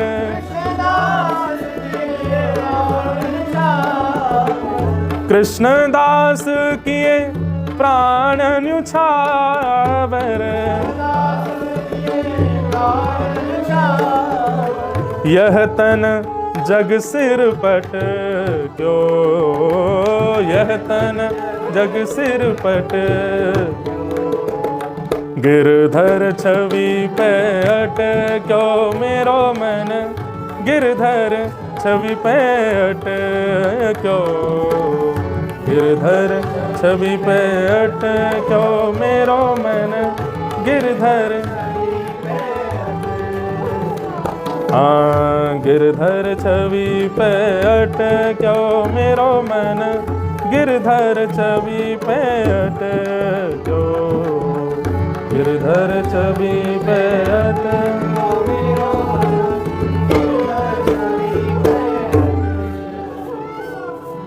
श्री गोवर्धन नाथ की। तो सजल श्याम घन वरण लीन है, फिर चित अनत न भटक्यो। श्री सूरदास जी क्या कह रहे हैं? हृदय तय वह मदन मूर्ति छिन न इत उत जाती। एक क्षण के लिए भी वो मूर्ति मेरे चित्त से नहीं जाती। हमारे वृंदावन की प्रसिद्ध कथा है कि एक गोपी ध्यान धर के बैठी यमुना जी के तट पर। गोपी, नारद जी महाराज बोले वाह वाह वाह, देखो आज एक ब्रजवासिनी बैठ करके ध्यान कर रही है। नारद जी महाराज बोले अरे अरे गोपी कौन को ध्यान कर रही है? अरे भैया ध्यान तो धारण करवे के काजे होए करे। अरे गोपी तू ब्रजवासी है कि कौन को धारण कर रही है अपने चित्त में? गोपी ने नेत्र खोल के नारद जी से कही, बोले नारद जी पूरे विश्व के लोग तो नेत्र बंद करके धारण करें वह प्रियतम को, वह श्याम सुंदर को, पर हम ब्रज की गोपी तो नेत्र बंद करके चित्त में बैठे हुए ठाकुर जी से हाथ जोड़ें, प्रार्थना करें, विनय करें, लाला नेक देर को हमारे चित्त को छोड़ के कहीं और चलो जा, ताकि हम घर के कछु काम धंधे कर लें। क्यों ये चित्त में ही बैठो रहे निगोरो, कछु करे नहीं ना दे, 24 घंटा चित्त में बैठो रहे। हम तो ध्यान यहाँ मारे कर रही है कि नेक देर को चित्त से बाहर जाए तो हम संसार के काम करें। हमें संसार पूर्ण रूपेण पकड़ लेता है, इसका मतलब चित्त में ठाकुर जी नहीं है। चित्त में ठाकुर जी आ जाएंगे तो फिर घर के लोग कहेंगे भैया चाय पी लो, तो आपको ध्यान करने जाना पड़ेगा। लाल जी ने एक देर को चित्त से जाओ मैं चाय पियाऊं। घर के लोग कहेंगे बुआ की छोरी को ब्याह है, चल बेटा जल्दी। अच्छा ध्यान करोगे, लाल जी आप 2 दिन के लिए नेक चित्त से चले जाओ, मैं नेक चलो जाऊं। ये स्थिति हो जाएगी। ठाकुर जी चित्त में नहीं है, इसलिए हम सहज ही अनायास ही संसार को स्वीकार कर लेते हैं। तो ये बात केवल आप लोगों के ऊपर ऐसा नहीं, मेरे ऊपर भी यही है। पर हाँ, हम पे ठाकुर जी की इतनी कृपा हो गई है कि 24 घंटा बिना कछु के ही कान पकड़ के ठाकुर जी अपना चिंतन करवाते रहे, अपने भाव दिलाते रहे। तो यासों ही सही सांसारिक भाव में कम प्रवेश है पावे है, नहीं है ऐसा नहीं है, लेकिन हाँ पहले तक कम है, और कम है जाए, भगवान कृपा करें। तो भैया सूरदास जी कहते हैं मुझ पे नेत्र नहीं है, ठाकुर जी की बहुत बड़ी कृपा है मुंह पे। क्यों?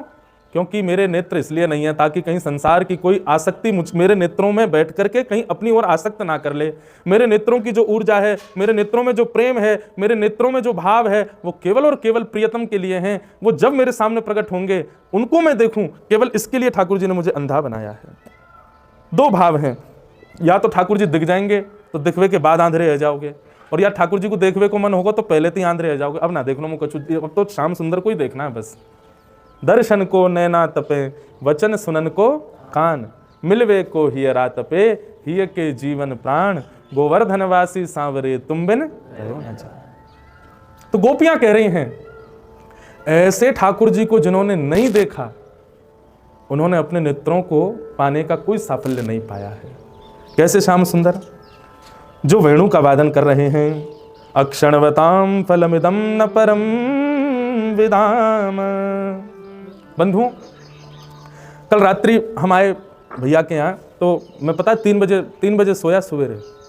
क्यों? क्योंकि इतनी व्यस्तता कहीं से आया, अब वेणु गीत देख रहा था रात्रि में, क्या भाव है, तो मन में आया कि वेणु में कौन कौन से लक्षण हैं। ये आप लोगों का भी होमवर्क है। 4 लक्षण मैं बता रहा हूं, इसके इतर 4 लक्षण आप लोग भी लिखो कि वेणु में ऐसे कौन कौन से लक्षण हैं जिससे वो हरिप्रिय है। वो लक्षण मानव संबंधी होने चाहिए, वो लक्षण हम भी धारण कर सकें अपने अंदर, ऐसे लक्षण होने चाहिए। तो सबसे पहला जो लक्षण है वेणु का, जिससे ठाकुर जी को वो इतनी प्रिय कि सदा अधर पर धारण करते हैं, वो लक्षण है कि वो दोष युक्त होते हुए भी कुछ छुपाती नहीं ठाकुर जी से।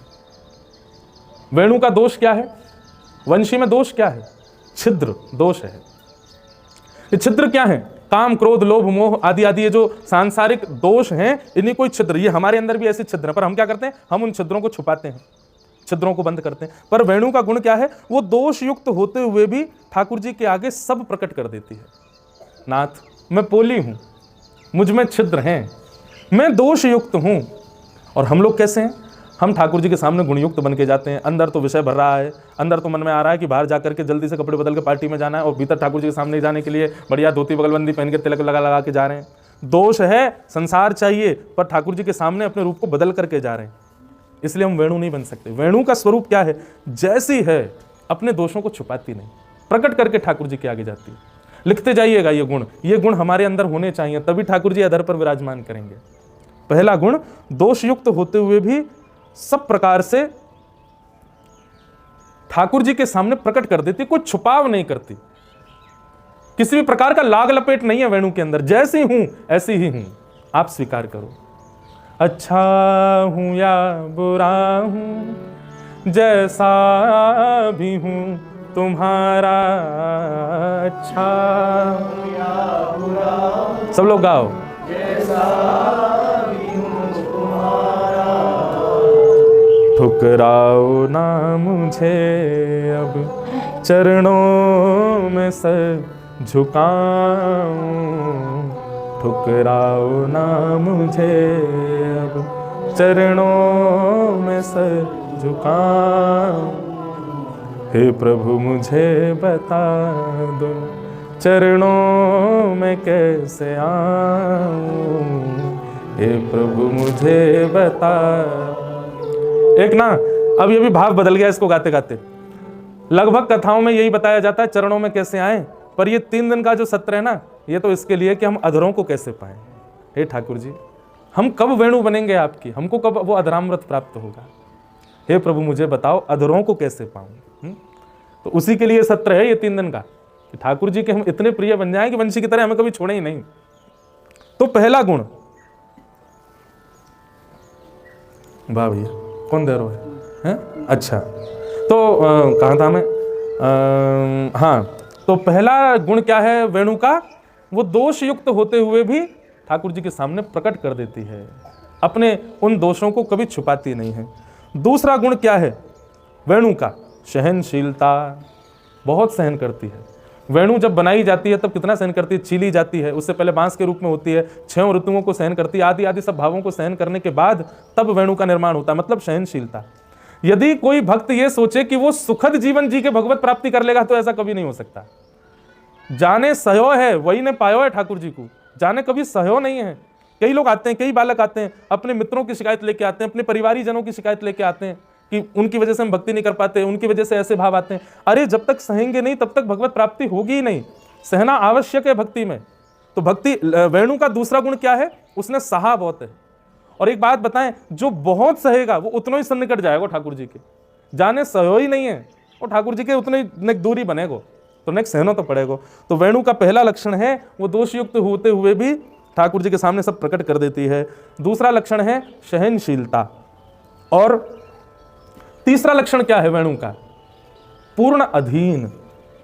अपनी कोई इच्छा नहीं है वेणु की, पूर्ण अधीन, मतलब आप जैसे बजाओ मुझे बजा लो, आप जो चाहो वो राग मुझ में बजाओ, जो चाहो वो स्वर प्रकट करो, जहां चाहे रख दो, जहां चाहे ले चलो। आप बजाओगे तो बजूंगी, नहीं बजाओगे तो चुपचाप बैठी रहूंगी, धूल खाती रहूंगी, लेकिन अपनी योग्यता कभी प्रस्तुत नहीं करूंगी। वेणु में सारे स्वर हैं, वेणु में सबको वशीकृत करने की सामर्थ्य है, पर वेणु फिर भी अपनी समस्त योग्यताओं को ठाकुर जी के आगे नतमस्तक करके छुपा के रखती है। मेरा कोई गुण नहीं है नाथ, आप प्रकट करोगे तो ही मैं बजूंगी। ये वेणु का तीसरा लक्षण है, पूर्णाधीन। पूर्णाधीन का मतलब ये नहीं है कि पड़े आलसियों की तरह, ठाकुर जी के अधीन है भैया। ठाकुर जी, हे गोविंद देव प्रभु, आज दोपहर का भोजन मैं स्वयं नहीं करूंगा, आप ही आकर के मुझको खिला करके जाओ। गोविंद देव जी आ भी रहे होंगे तो गेट से ही लौट जाएंगे, बोले कितना आलसी है बताओ, इसके लिए पूर्णाधीन हुआ है मुझ पर। ये पूर्णाधीन का मतलब नहीं है। पूर्णाधीन का मतलब क्या है, अपने गुणों को गौड़ कर दे, अपनी योग्यताओं को गौड़ कर दे, ठाकुर जी के पूर्ण रूपेण अधीन हो जाए। मेरे अंदर जो गुण है, मेरे अंदर जो भाव है, मेरी जो योग्यताएं हैं, वो सब इनकी कृपा है, इनकी वजह से है। अपनी योग्यताएं, अपनी विशेषताएं किसी में ना माने, ये तीसरा गुण है वेणु का।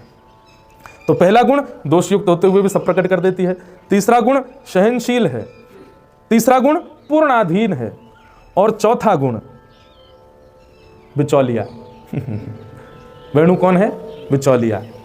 स्वर प्रकट होता है वेणु से, आकर्षण होता है वेणु से, पर कभी भी सुनने वाला व्यक्ति वेणु से प्रेम नहीं करता है, वेणु बजाने वाले से प्रेम करता है। ये वेणु का चौथा लक्षण है।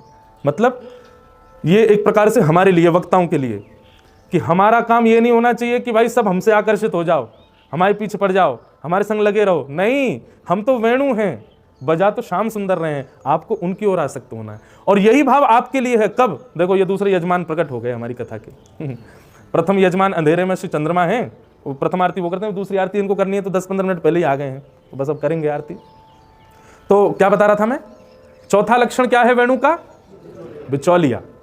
बिचौलिया लक्षण मतलब शरणागति करवाती है, अपनी नहीं, ठाकुर जी की। आप भी वैष्णव बने हैं, आप भी गुणयुक्त हो जाएंगे, आप भी भावयुक्त हो जाएंगे। तो भावयुक्त होकर के जब ये भाव आप किसी को सुनाएंगे तो एक चीज का आपको अनुभव होगा जो हमको होता है, क्या, कि सुनने वाला व्यक्ति वो हमसे ही आकर्षित हो जाता है। लेकिन यदि वो हमसे आकर्षित हो रहा है तो ये उसकी कमी है। हमारे अंदर ये भाव नहीं होना चाहिए कि वो हमसे आकर्षित हो, हमारे अंदर तो यही भाव होना चाहिए वो श्याम सुंदर के ही आसक्त हो। ये वेणु का चौथा लक्षण है। तो पहला लक्षण दोषयुक्त होते हुए भी सब प्रकट कर देती है, दूसरा लक्षण सहनशील है, तीसरा लक्षण पूर्णाधीन है, और चौथा लक्षण शरणागति करवाती है योग्यता होते हुए भी। ये चार लक्षण यदि हमने अपनी मति से ढूंढे, यदि ये चार लक्षण हमारे भीतर आ जाएं तो हम भी कहेंगे कि अब ठाकुर जी ने हमको भी अधर पर धारण कर लियो है, अधर पर ठाकुर जी ने धारण किया है। इसका क्या है भैया, ये 2 5 2 6, वाह भैया, सबके कोड वर्ड निकल जाएंगे यहीं पे। तो इसका एक पद भेजा है, आहा, सुंदर राग लो, कोई भैरव लो, आहा। गोपियां ये बात वेणु गीत में कहती हैं, अरे बैरणी, ये हमारी सौत है, कौन, वंशी, जो स्थान हमारा होना चाहिए वो इसको प्राप्त है, ठाकुर जी के अधरामृत मिले भैया को। मुरली कौन तप तय कियो, मुरली कौन तप तय की, मुरली कौन तप तय कियो, मुरली कौन तप। ये जो भी पद यहाँ गाए जाएं ये केवल सुनने नहीं है, पीछे दोहराने हैं, और वो भाव रखो। हम भी मुरली से कह रहे हैं कि अब हटो, हमको भी आन दो, हमको भी ठाकुर जी के इतने सन्निकट रहने दो। मुरली कौन तप तय कियो, मुरली कौन। क्या करती है मुरली, रहत गिरधर मुख ही लागी, रहत गिरधर मुख ही, रहत गिरधर मुख ही लागी रहत गिरधर, मुख ही अधर को रस पियो, अधर को रस, हाँ अधर को रस पियो, अधर को रस। गाओ। मुरली कौन तप तय कियो, मुरली कौन तप, मुरली कौन तप तय कियो, मुरली कौन। नंद नंदन पानी परस के, नंद नंदन पानी परस, नंद नंदन पानी परस के, नंद नंदन पानी परस, तोए तन मन दियो, तोए तन मन, हे तोए तन मन दियो, तोए। अरे वंशी, तेने ऐसो कहा कियो है, जो विश्व अपनो तनमन श्री कृष्ण को प्रदान करे, वह नंद नंदन ने अपनो तनमन तो को प्रदान कर दियो। अरे वंशी, तेने ऐसो कौन सा मनोरथ कियो, तेने ऐसे कौन से पुण्य किए हैं। जा विश्व के अधिपति के पीछे पूरा विश्व पड़ो है, वो अधिपति विश्वनाथ तेरे पीछे पड़ो है। हाँ सूर श्री गोपाल बस भय, सूर श्री गोपाल,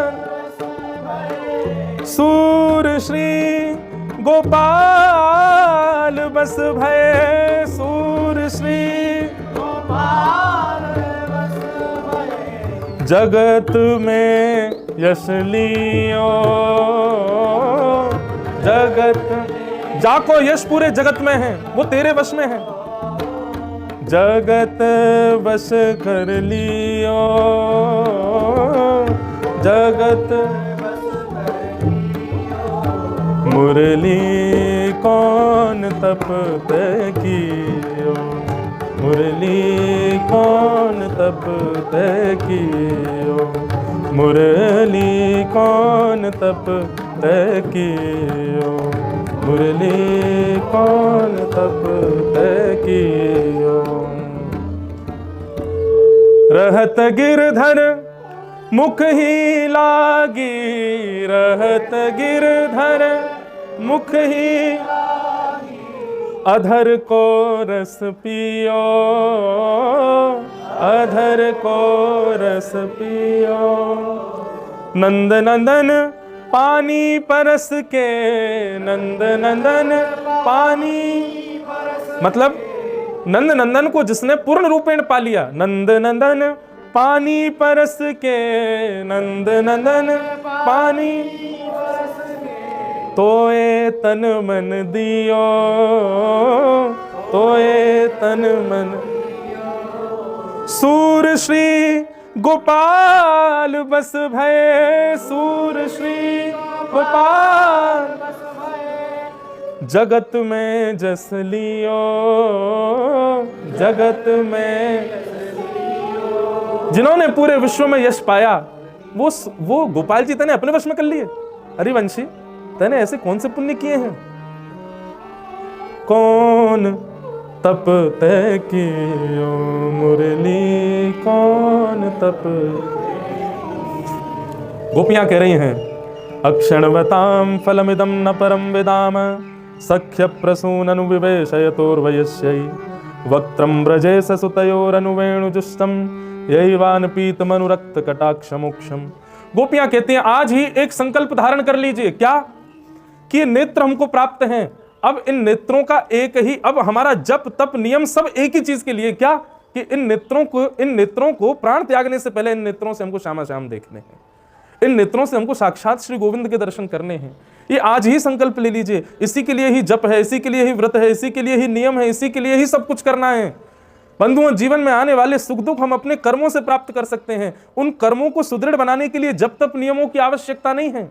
जब तक नियम अनुष्ठान आदि इन सबको तो केवल एक भाव के लिए करो कि केवल श्यामा श्याम हमको प्रत्यक्ष दिख जाएं, तब इन नेत्रों का साफल्य पूर्ण होगा। गोपियां कह रही हैं, जिन्होंने गाय चराते हुए श्री कृष्ण को नहीं देखा, उनके नेत्रों ने वास्तव में पाने का साफल्य ही नहीं पाया है। इस प्रकार गोपियां वेणु गीत में ठाकुर जी के रूप का वर्णन कर रही हैं, ठाकुर जी के गुण का वर्णन कर रही हैं। अब भाव तो है कि एक श्लोक और बोल दें वेणु गीत का, उसके बाद आज के भाव को विश्राम देंगे। कल फिर पुनः 5:15 बजे से प्रारंभ करेंगे और 5 बजे ही आ जाएंगे कल हम। आप लोग आ ही गए थे समय से। तो गोपियां कह रही हैं कि च्यूत प्रवाल वरहस्तव कुपोलम मालानु जतुरलम पशुपाल गोष्ठ्या रंगे यथा नटवरौ क्वच गायमान। गोपियां कहती हैं, ठाकुर जी जब वन में गैया चराने जाते हैं तो उनका रूप कैसा होता है? तब गोपियां कहती हैं, बोले ठाकुर जी मैया तो श्रृंगार करके भेजे, पाग पहना के, पीताम्बरी पहना के, माला आदि पहना के, बाद ठाकुर जी अपना श्रृंगार स्वयं और कर लें। क्या करें? बोले आम के सुंदर वृक्षों से नए नए पत्ते जो निकले होंगे आम के वृक्ष में, उन पत्तों की डाल को तोड़ लेते हैं, कचू यहाँ खोस लेंगे, कचू यहाँ लगा लेंगे, ऐसे अपने पाग में जगह जगह जहाँ जहाँ अवकाश मिलता है ठाकुर जी वहाँ आम के कोमल पत्तों को पिरो लेते हैं। और क्या करते हैं? बोले कि इस प्रकार अपने पाग में आम के सुंदर पत्ते लटका लेते हैं। वो जब सूख जाते हैं तो वो यूँ लटक और जाते हैं मुखमंडल पर, तो ठाकुर जी बीच बीच में उनको ऐसे हटाते रहते हैं। आहा, और कैसे हैं? बोले मोरपंख तो धारण किया ही है। बोले फूलों के गुच्छे ठाकुर जी, पुष्पों के गुच्छे, ये श्रृंगार ठाकुर जी स्वयं करते हैं अपना। मैया ने श्रृंगार किया वो अलग है, ये ठाकुर जी स्वयं अपना श्रृंगार कर रहे हैं। बोले बीच बीच में जो वृक्ष मिलते हैं उन पर जो पुष्प ठाकुर जी को दिखता है, ठाकुर जी उस पुष्प के गुच्छे ले लेते हैं, उसमें बढ़िया एक सूखी सी कुशा बांध करके वाकू अपने बाजूबंद में लगा लेंगे, वाकू अपनी यहाँ कमरबंद में बांध लेंगे, कछून को अपने पीताम्बरी में कस लेंगे। जगह जगह पुष्पों के गुच्छ ठाकुर जी अपने अंग पर बांध लेते हैं। और रंग बिरंगे कमल ठाकुर जी इस प्रकार जगह जगह पर, उनको खोंचवे को श्रृंगार है पूरा। अब जगह तो है ना, क्या करें, तो जहां जहां बंद रहो वहीं पर सब ने पिरो लो। तो खोंचनो समझे ब्रजभाषा को शब्द खोंचनो, मतलब जैसे खोंचनो कैसे कहेंगे हैं, खोंचना, समझ गए ना, ऐसे बांध के वहां में खोंच लो। तो ऐसे ठाकुर जी खोंच लें, जगह जगह दगा लें।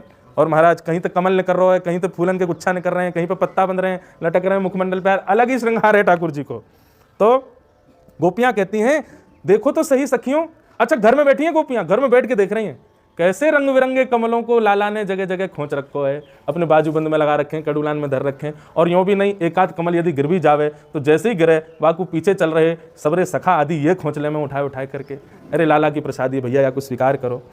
रंग बिरंगे कमल के और कुमुद की माला।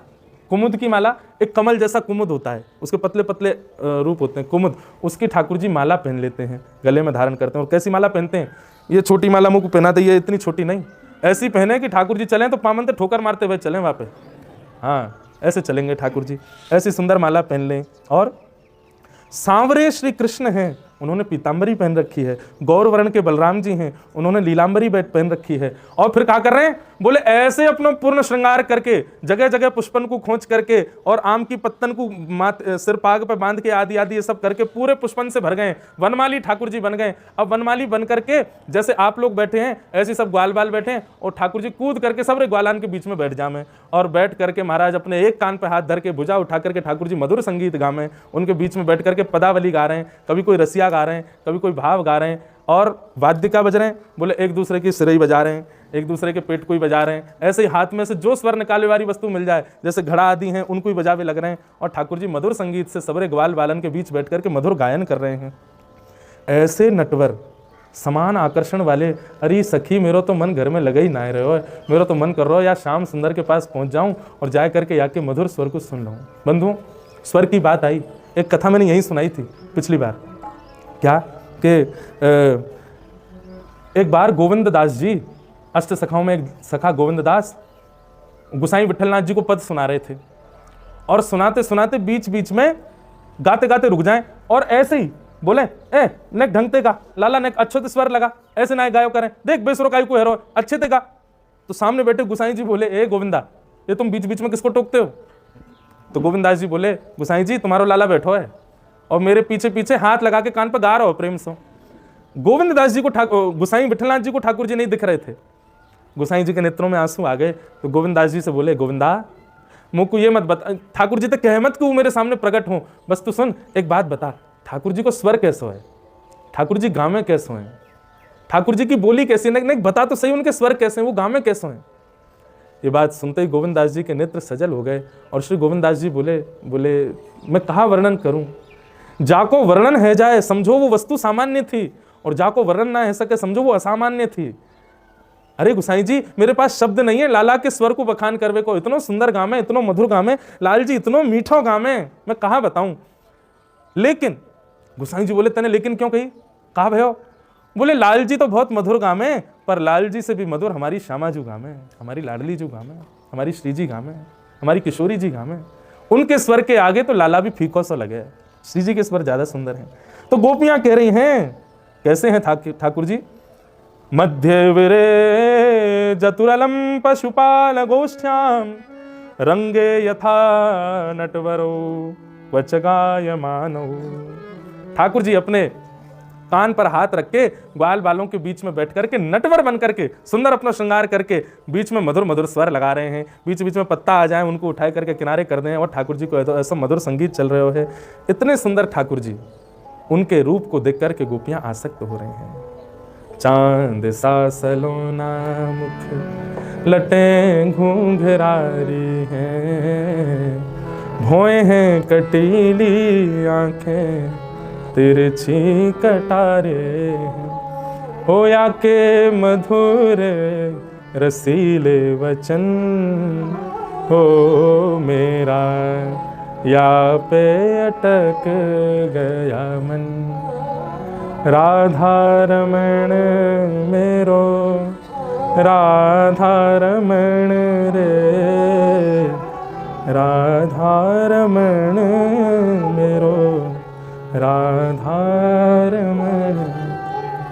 ऐसे सुंदर ठाकुर जी के रूप को वर्णन करके गोपियां आनंदित हो रही हैं। गोपियां, बंधुओं एक बात बताऊं, ब्रज में कभी जाओ, एक बात कह के बस कथा को विश्राम देंगे।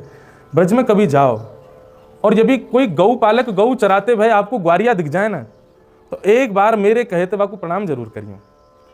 एक जगह कथा में पढ़ रहे हो, बहुत ध्यान से सुनिए।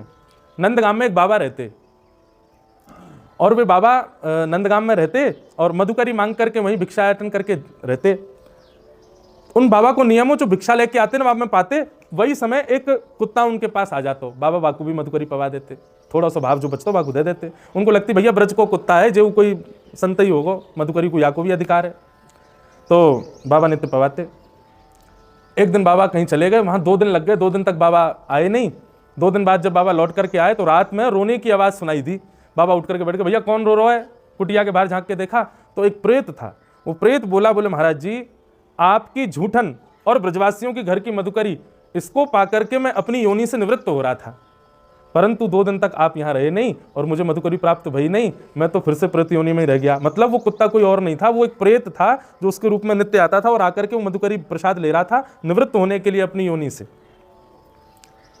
तो बाबा ने जैसे ही सुनी प्रेत, देखो वैष्णव का ऐसा लक्षण होता है, जैसे ही सुना कि प्रेत है, प्रेत सुनते ही उसके पीछे पड़ गए। बोले भैया सुनो तुम प्रेत हो। बोले हाँ। बोले तुम ब्रज के प्रेत हो, साधारण तो हो नहीं हो। तो बोले हाँ है तो ब्रज के प्रेत। तो बोले तुमको ये पता होगी कि श्याम सुंदर कहाँ है। प्रेत बोलो हाँ पता तो है।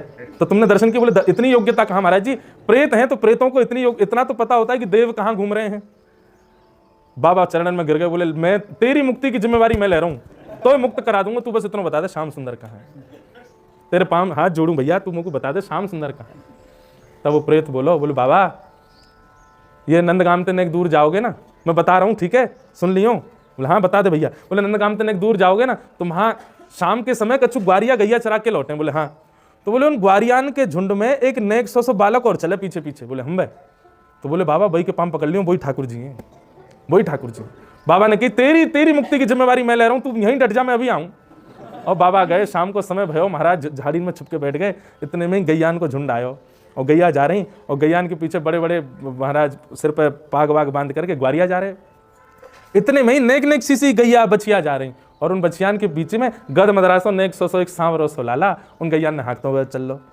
बाबा गए और बाबा ने जाकर के बाबा के पाँव पकड़ लिए। अच्छा, वो था ग्वारिया का बेटा ही, और बाबा को तो वह प्रेत की बात पर विश्वास, बाबा के चरण पकड़ लिए। बोले अरे ठाकुर जी मुझ पर कृपा करो, मुझ पर अनुग्रह करो, आज बड़ी मुश्किल से मुँह को मिले हो, अब ना छोड़ूंगा। अब तो वो बालक रोवे, अरे मैया तो मारेगी, बाबा कहाँ कर रहे हो? अरे मेरे पामन को छोड़। बोले ना ना, तुम ही ठाकुर जी हो, मुझको पूर्ण विश्वास है, तुम ही ठाकुर जी हो, तुम ही मेरा जीवन उद्धार करोगे, तुम ही मेरे लाला हो, तुम्हारे चरणन में प्रणाम करूं। देख बाबा, तो को रोटी चाहिए रोटी ले जा, मधुकरी चाहिए मधुकरी ले जा, छाछ चाहिए छाछ ले जा, मेरे पामन ने छोड़, मेरी मैया बाट नहीं आ रही है घर पे, लेट जाऊंगा तो को भी मारेगी, मुँह को भी मारेगी, चल जल्दी छोड़। बाबा बोले मैं नहीं छोड़ूंगा, एक बार मुझको दर्शन करा दो, गोदी में बैठा के स्वयं छोड़ के आऊंगा, एक बार दर्शन तो दे दो। महाराज बाबा ने पाम छोड़े नहीं, वो बालक खड़ो खड़ो रोने लगो जोर जोर से, मैया देख या दारी के बाबा ने मेरो पाम पकड़ लियो, मैया देख ये बाबा मुँह को छोड़ ना रहे हो। बाबा इतने विश्वास से चरण पकड़ के बैठे रहे, रुदन क्रंदन करने लगे, बोले आज नहीं छोड़ूंगा, आप तो मेरे ठाकुर जी हो। आहा, नंद भवन में बैठे ठाकुर जी के नेत्र सजल हो गए, और महाराज बाबा बालक के रूप में ही श्री श्याम सुंदर प्रकट है गए, और प्रकट है के बाबा को दर्शन दे दिए। तो गौचारण करवे वाले ग्वारिया भी बंधुओं, उनमें भी ठाकुर जी के अंश हूं मैं। तो मेरी कही बात को मानियो, सबको प्रणाम तो करो, लेकिन कभी कोई गौ चरावे वाला ग्वारिया मिल जाए, बाबू प्रणाम करेंगे, ऐसे ही पाम पकड़ लियो, बोले बाबा छोड़ेंगे ना, तो दर्शन दे पहले। पता चली महाराज ग्वारियान की शामत आ गई, जयपुर ते ग्वारिया गुजर ही नहीं रहे, क्यों? बोले माँ ठाड़े खड़े रहे पकड़ बेकू। तो भैया ऐसा वेणुगीत अभी हमारे 2 श्लोक हुए हैं, और भी श्लोक हैं, उनका हम गायन करेंगे बड़े भाव से। कल आप सब लोग 5 बजे पधारना, आओ बड़े प्रेम से गाओ। श्यामा हृदय कमल सो प्रगट्यो, श्यामा हृदय और श्याम हृदय कुभार, वृंदावन प्यारो वृंदावन, वृंदावन प्यारो, हे श्री वृंदावन प्यारो वृंदावन, वृंदावन। बंधुओं एक जानकारी और सुन लो, कल हमारे श्री गिरधर लाल जी का डोल उत्सव है जयपुर में, और उत्सव है स्थान को नाम ब्रज निकुंज सी स्कीम में, जहां लाल जी विराज रहे हैं, वहां शाम को 5 बजे से कल डोल उत्सव है ठाकुर जी का। ठाकुर जी डोल में विराजेंगे, पद पदावली गाएंगे, सुबह कथा होगी 5 बजे से, शाम को डोल उत्सव होगा 5 बजे से कल। तो आप सब लोग भी लाल जी के उत्सव में पधार सकते हैं। गाओ भाव से, श्री वृंदावन प्यारो वृंदावन, हे श्री वृंदावन मेरो वृंदावन, हे सब सुख सागर रूप उजागर रहे वृंदावन धाम, सब सुख सागर रूप उजागर,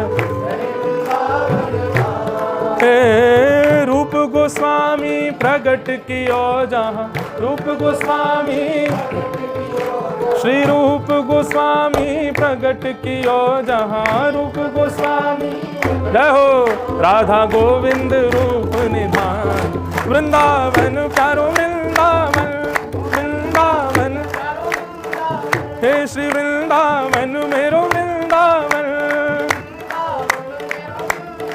रूप गोस्वामी प्रगट कियो जहाँ, रूप गोस्वामी राधा गोविंद रूप निधान, वृंदावन प्यारो वृंदावन,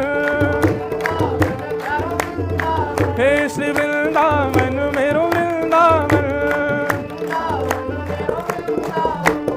हे बिहरत निस दिन कुंज गलन में, ब्रज जन मन सुख धाम, बिहरत निस दिन कुंज गलन में, ब्रज जन मन सुख, हे मदन मोहन को रूप निरख के, मदन मोहन को, श्री मदन मोहन को रूप निरख के, मदन मोहन को सनातन बलि बलि जाय, वृंदावन प्यारो वृंदावन, वृंदावन हे श्री वृंदावन मेरो वृंदावन,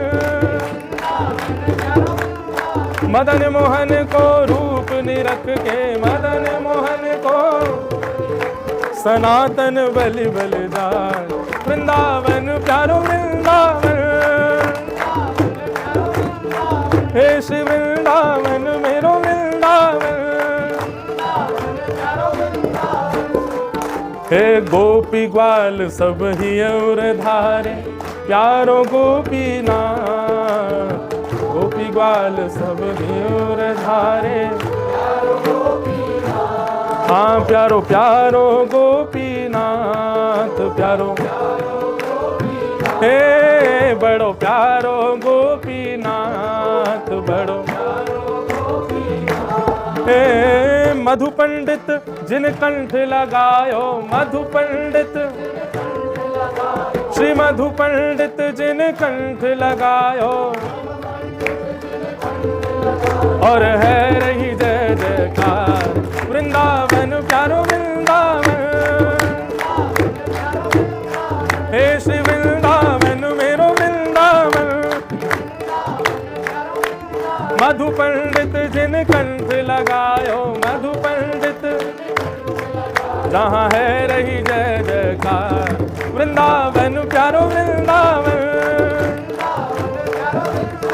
हे श्री वृंदावन मेरो वृंदावन। श्री गोपाल भट्ट झुके हृदय वेदना प्रगट्यो शालिग्राम। गोपाल भट्ट झुके कौन?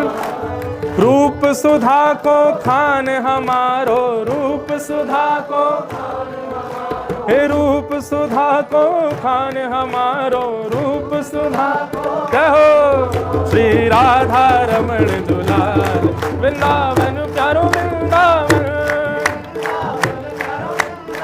हे श्री वृंदावन मेरो वृंदावन। रूप सुधा को खान हमारो, रूप सुधा को श्री राधा रमण दुलाल वृंदावन मेरो वृंदावन। हे श्री वृंदावन प्यारो वृंदावन। आतुर हित हरिवंश पुकारो श्री राधा राधा नाम। आतुर हित हे आतुर हित हरिवंश पुकारो श्री राधा राधा नाम। आतुर हित हरिवंश पुकारो। सघन कुंज यमुना तट आयो, सघन कुंज, सघन कुंज वृंदावन आयो, सघन रहो। श्री राधा वल्लभ लाल वृंदावन प्यारो वृंदावन वृंदावन। हे श्री वृंदावन प्यारो वृंदावन। सघन कुंज यमुना तट आयो, सघन कुंज श्री राधा वल्लभ लाल वृंदावन प्यारो वृंदावन। हे श्री वृंदावन मेरो वृंदावन। जुगल किशोर को लाड़ लड़ायो, नवल कुंज ही मान। जुगल किशोर को लाड़ लड़ायो। कुंजन कुंजन की रज धारे, कुंजन कुंजन, कुंजन कुंजन की रज धारे, कुंजन कुंजन। हरि व्यास युगल यश गाय वृंदावन प्यारो वृंदावन। हे श्री वृंदावन मेरो वृंदावन।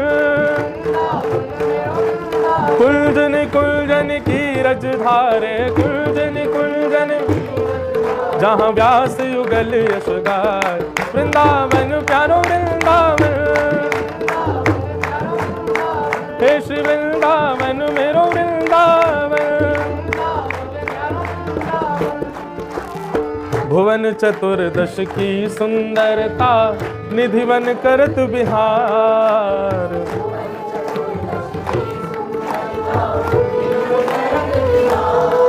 हाँ भुवन चतुर्दश की सुंदरता निधिवन करत बिहार। भुवन चतुर्दश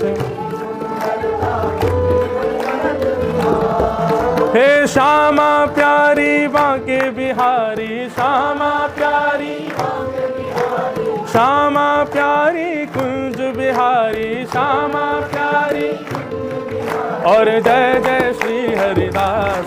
वृंदावन प्यारो वृंदावन, हे श्री वृंदावन मेरो वृंदावन। श्यामा प्यारी कुंज बिहारी, श्यामा प्यारी हरिदास। वृंदावन प्यारो वृंदावन, हे श्री वृंदावन मेरो वृंदावन।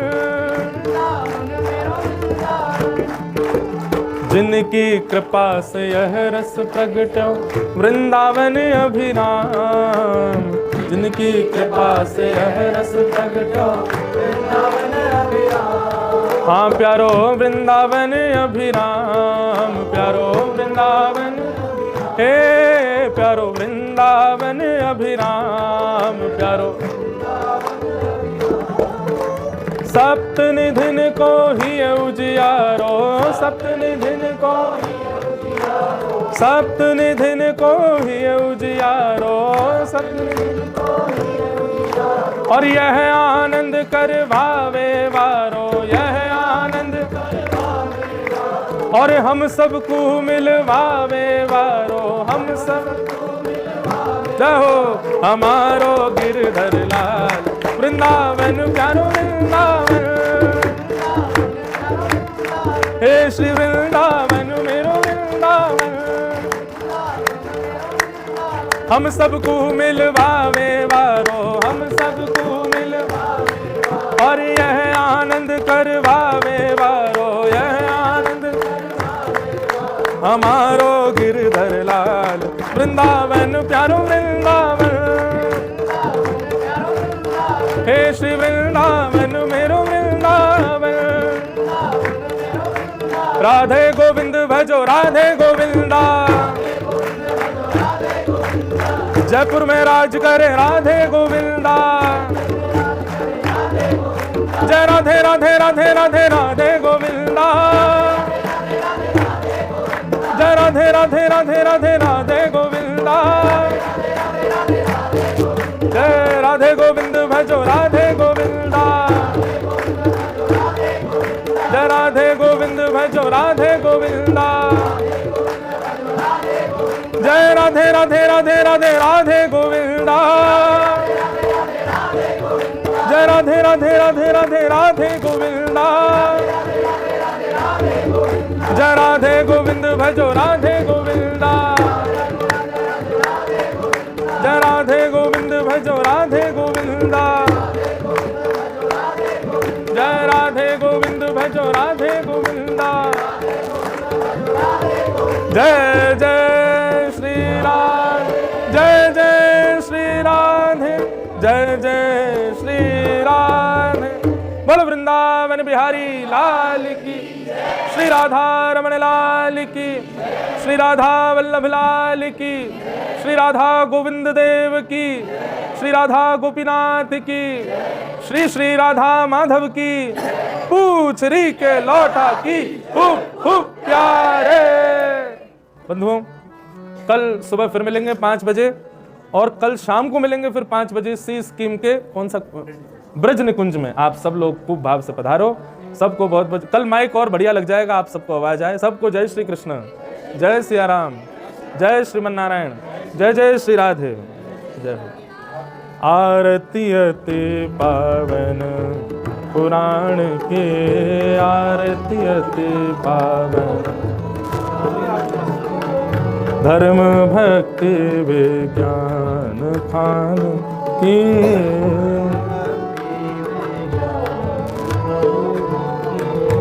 महापुराण भागवत निर्मल,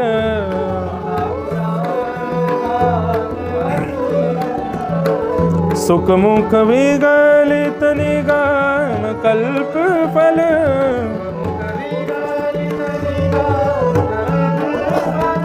परमानंद सुधारस में कल, लीला रते रस रस निधान के।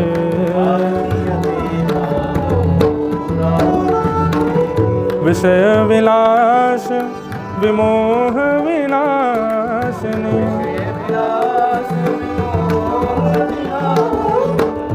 विमल विराग विवेक विकासिनी,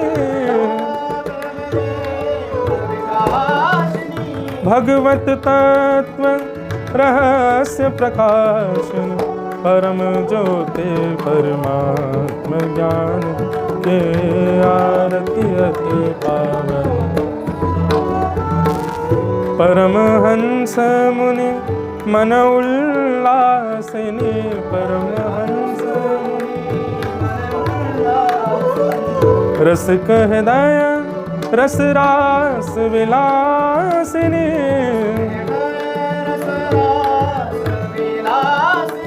भुक्ति मुक्ति रति प्रेम सुदासिनी, कथा किंचन प्रिय सुजान के।